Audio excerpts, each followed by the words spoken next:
Several vehicles and local businesses near the scene were also hit by gunfire. The officers involved were not injured. Dallas police did recover the suspect's weapon.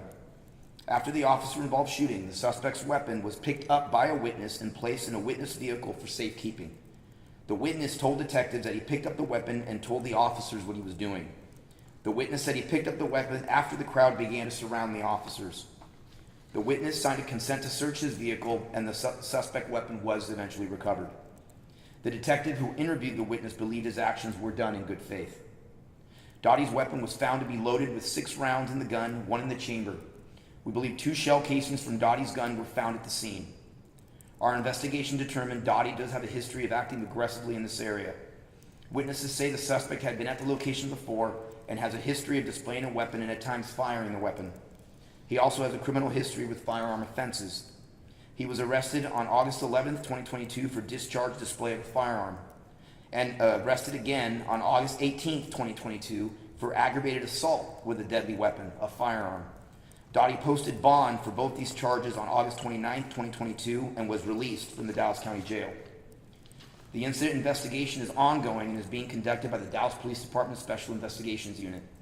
The Dallas County District Attorney's Office responded and is conducting an independent investigation. The Office of Community Police Oversight was notified and responded to the scene. You know, as I've said before, any loss of life is tragic. This is a tragedy for the family and friends of Donathy Dottie, but it's also a tragedy for our officers who were involved that night. This is never our intended outcome. I do commend our officers handling a very traumatic and chaotic scene, and their presence of mind to do their best to keep people away from the incident and to respond with first aid for our injured subjects. I also want to thank the community that was present that day for their help at the scene. As you'll see in the video, people who helped with medical assistance, even securing a weapon. We'll now play the body-worn camera from our officers, and then I will be here to take some questions.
All right, with that, open up some questions. Chief, you Yes. said, Sorry. after Doug was shot, did officers handcuff him? Absolutely, yes. Is that protocol? Is that? For an individual that charged at officers and shot at them, yes, absolutely.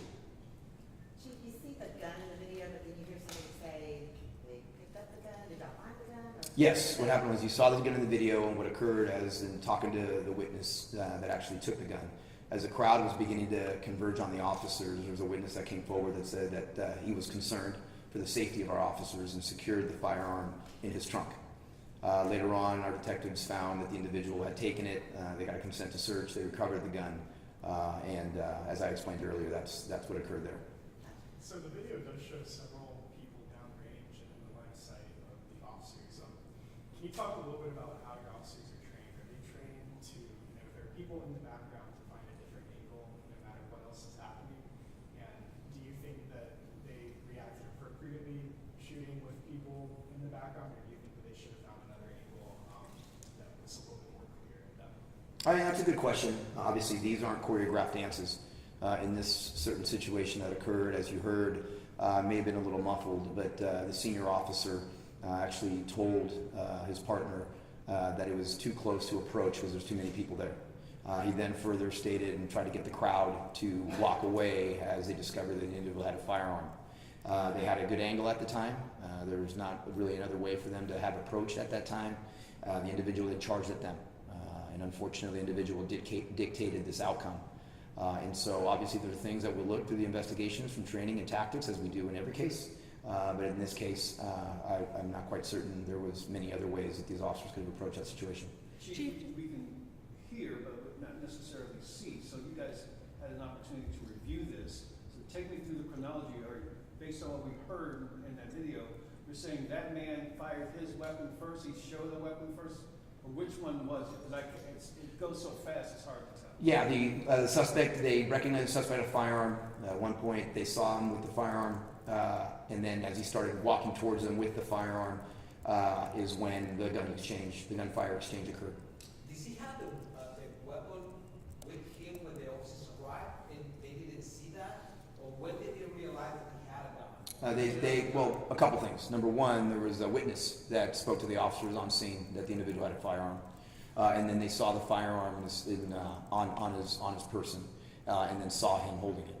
And so the officers knew as he was approaching them that he was armed and had his firearm. And when he was walking towards the officer, is when he took out the gun? You cannot distinguish. Well, again, we don't want to do too much to it. You'll have to slow that down when you get it, but you will clearly see he had a firearm, and he wasn't just walking towards them. He began to move at a quicker pace towards our officers as he was firing his weapon. Chief, the release of this video and the Methodist video, I think what it highlights to me is A, habitual criminals continuing to commit crimes when they're either out on bond or out on parole. B, gun violence. And yesterday, the chief of police of Houston and the mayor came out and called for communities, specifically communities of color, to stop the gun violence and the killings in their own neighborhoods. So what would you say? Would you echo that sentiment of what is happening here with gun violence in the city? You know, I have a great respect in Troy Finner. He's a friend of mine, and that man clearly cares about his community. If you look at our data and the victimology of our violent crime data here in the city of Dallas, which I'm sure I echo Troy's frustrations, 91% of our murder victims in this city are either black or Latino. 90% of our domestic violence aggravated assault victims are black or Latino. 85% of our aggravated assault victims, non-family violence, are black or Latino. 85% of our individual robbery victims are black or Latino in those neighborhoods. When we talk about bail reform, when we talk about the outcry to our community to stop the violence, I 100% agree with Troy Finner. What's been going on with the irresponsible decisions that I have been sitting here since the day I took this position nearly 2 years ago is the fact that bail reform and these type of things that let violent criminals back into our neighborhoods, it is not helping our communities of color. It certainly isn't helping us here. It has emboldened violent criminals. It has reduced trust that our community has in the system when individuals, such and others, and unfortunately in this case of individuals that are in neighborhoods that are frightening the hardworking individuals that we have, living in these areas, unfortunately. Reinvestments, as I've always say, always need to be made. There's no question about it. But not at the expense of accountability and not at the expense of the honorable men and women that serve their communities and sacrifice every day. I've said this many times, and I hate to say it, it almost sounds cliche at this point, but whether I was in California or here, regardless language spoken, racial makeup, or economic background, I have never heard of a neighborhood impacted by violent crime that's asked us for less accountability and less honorable men and women patrolling their streets. And so when I stand here and I get frustrated about violent criminals back in our community, I'm frustrated for the entire city of Dallas, but the data shows I am more frustrated for our communities of color and our Black and Latino communities and our Black and Latino victims and their families that are impacted by violent crime. That is why I'm here, and that's why I constantly get frustrated when this issue comes up, because that's who I'm talking for. So however the system is now, it's certainly what was said that was, when we talk about bail reform and the reforms that have been made that were supposed to help our communities of color, isn't. It's hurting us, it's hurting our efforts, and it's costing the lives of our communities of color in the city. And I'll speak for chiefs around the country because I hear the same thing from my colleagues around them.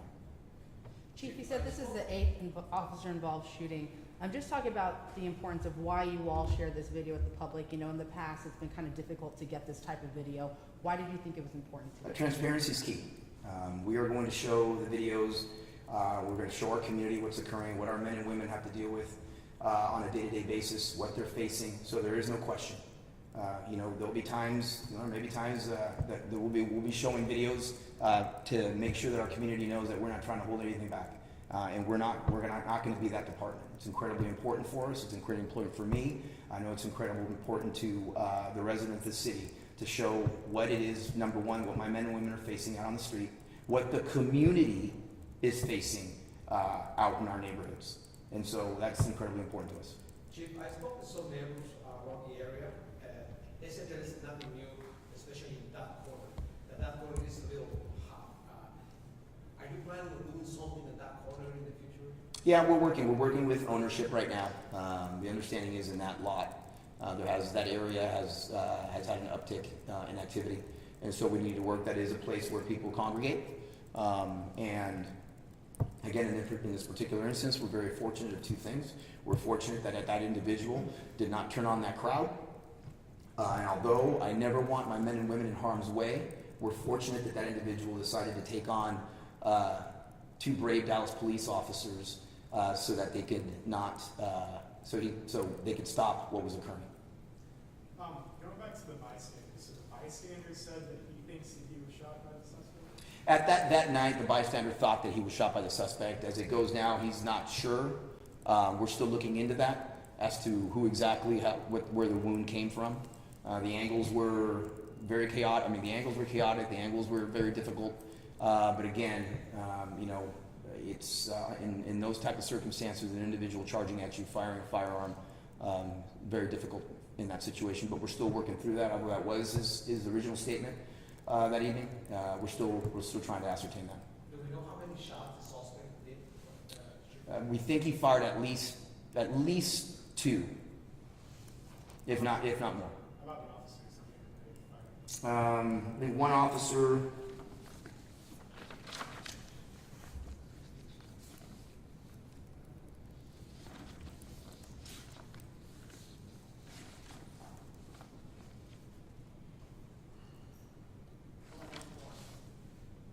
One officer shot 4, another officer shot 11. And how many times was the suspect hit?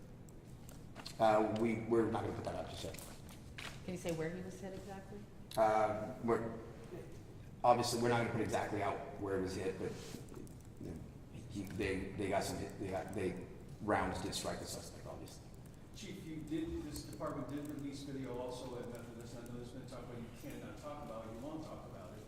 But nonetheless, the question is the chronology of that incident, video-wise, looks different than the narrative that was released by this department.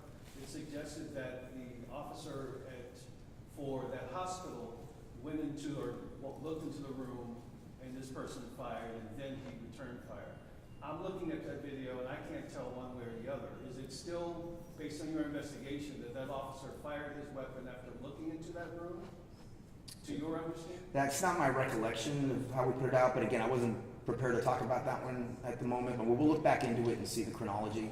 But again, for transparency, we wanted to put that video out, obviously, and we let Methodist know, but we'd have to go back and see how that chronology. We did see the video. We had seen that video, so based on that video is how we would put out our statements. Last question, guys. Just to follow up on the previous one, 15 shots fired by officers, why can't you say how many actually hit the person? Because I'm not going to say it right now. Thank you. Thank you.